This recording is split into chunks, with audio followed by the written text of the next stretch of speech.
중소기업 대상으로 정부 지원을 받을 때나 연구소 설립, 공공 입찰 등 정말 많은 곳에 필요한 서류가 바로 중소기업 확인서인데요. 발급받을 때 꽤 많은 분들이 헤매시더라고요. 그래서 오늘은 중소기업 확인서를 발급받는 방법에 대해서 알려드릴 건데요. 이 중소기업 확인서가 1년의 유효기간이 있어요. 그래서 매년 갱신을 해야 됩니다. 이번에 제대로 알아놓으시면은 앞으로 헤매시는 일은 절대 없을 겁니다.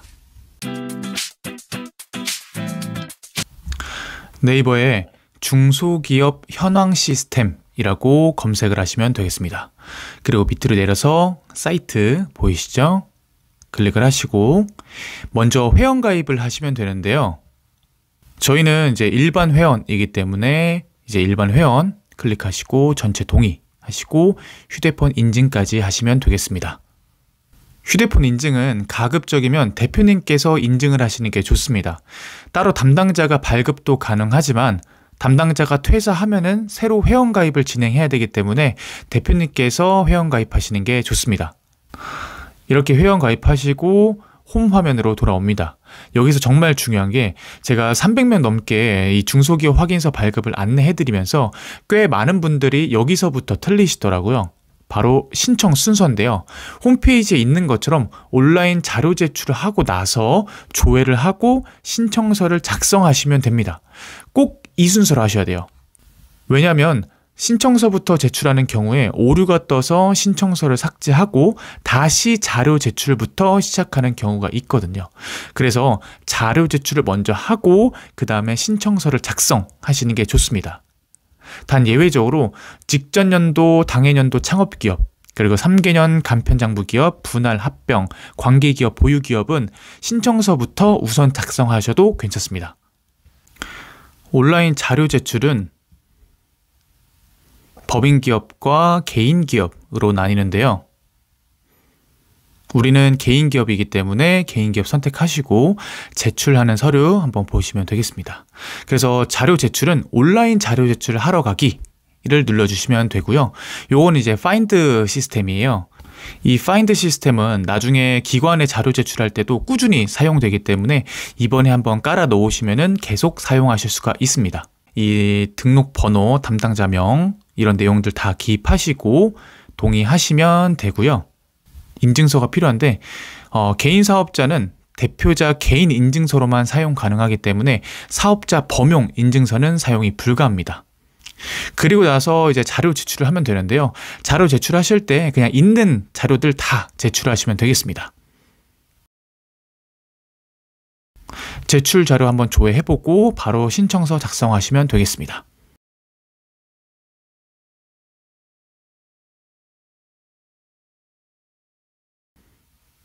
그래서 전체 동의를 하고 나면은 이제 기업에 대한 내용을 입력하게 되어 있어요. 그래서 업종부터 시작해서 사업자에 대한 내용을 기입하시면 되고요. 그리고 상시 근로자 수 20명 이상 기업 해당 여부, 그리고 간평원 장부, 그리고 원천 징수 이런 거에 대한 내용들이 자료가 먼저 제출이 되면은 보통은 그 자료에 맞게 알아서 선택이 되어 있습니다. 그래서 혹시라도 모르니까 한번 읽어보시고 본인이 어디에 해당하는지 한번 확인해 보시면 좋겠습니다. 그러고 나서 저장을 하시면 되고요. 그리고 주요 재무 정보, 매출액, 자산 총액 이런 내용들 기입하시면 되고요. 그 다음에 근로자 현황, 요거는 상시 근로자 수예요. 4대 보험 기준으로 입력하는 게 아니라 실제로 우리 회사에서 원천 징수로 돈을 주고 근로를 하는 분들을 기준으로 하면 되겠습니다.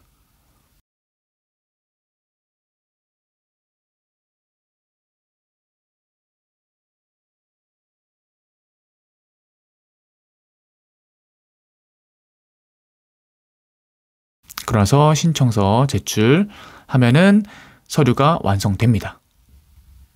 그래서 확인서 발급 누르시면은 확인서를 발급할 수가 있습니다. 자, 그 다음으로 법인 기업인데요. 법인 같은 경우에도 개인 사업자랑 똑같아요. 이 온라인 자료 제출하시면 되고요. 보통은 바로 넘어가지만 이렇게 제출하는 곳을 클릭하는 경우가 있어요. 그때는 중기부의 중소현황 시스템을 클릭하시면 되겠습니다. 똑같이 이제 등록번호 입력하시면 되고, 그 다음에 요거는 개인 사업자와 다르게 법인 사업자이기 때문에 법인 인증서로 로그인 하셔서 약관의 동의 신청해 주시면 되겠습니다. 그래서 회사 주소 입력하시고 그 다음에 결사월은 보통 12월이기 때문에 12월 입력하시고 자료 제출하시면 되겠습니다. 그리고 제출 자료 한번 조회를 통해서 잘 됐는지 확인하시고 바로 신청서 작성을 진행하시면 됩니다.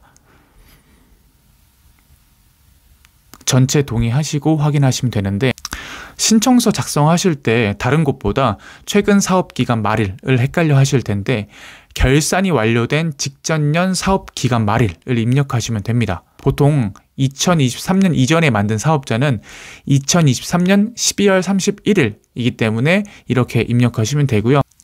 24년도에 만든 사업자도 23년 12월 31일로 하시면 되겠습니다.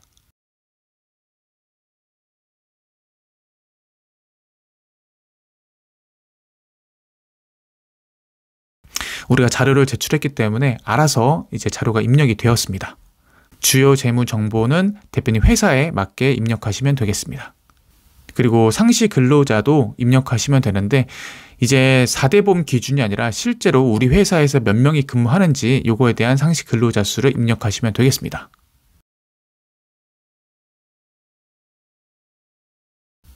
그리고 뭐 자산 총액 5천억 이상 보통 이제 요 기업이 없을 거예요. 그래서 해당하지 않음 선택하시면 되고 그 다음에 이제 주주 현황을 입력하시면 되겠습니다. 그리고 뭐 출자한 회사 정보가 있으면 이 회사 정보도 입력하시고요. 그리고 이 신청서 작성하실 때 여기에 해당하는지 안 하는지를 확인하시고 보통은 해당하지 않음 선택하시고 신청을 하시면 되겠습니다.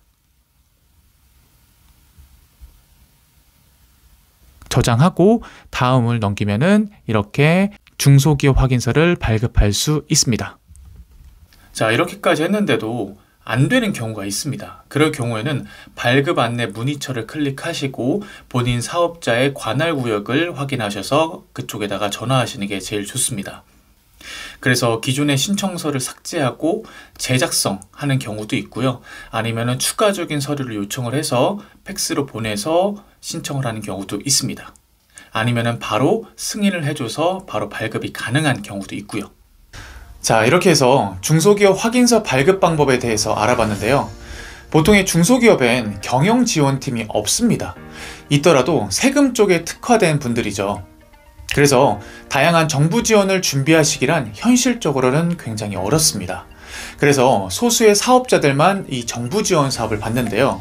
아니면은 비용을 지출해서라도 경험 있는 컨설턴트와 함께 진행을 하시죠. 그런데 이런 정부 지원 사업은 대체로 회사 자체에서 소화할 수 있습니다. 단지 인력이나 정보가 부족할 뿐이죠. 물론 예외의 경우도 있지만요.